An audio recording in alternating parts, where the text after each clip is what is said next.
Okay, this is a replacement of the air filter on Nissan Versa, Nissan Cube, Nissan Tiida, MR18DE engine.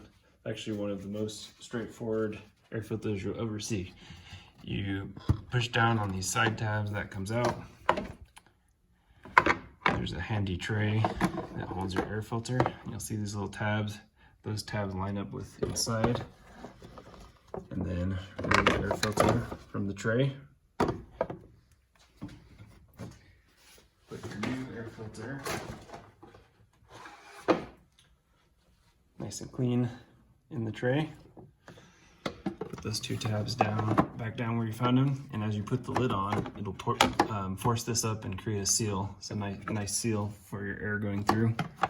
So these tab parts down towards the front of the vehicle.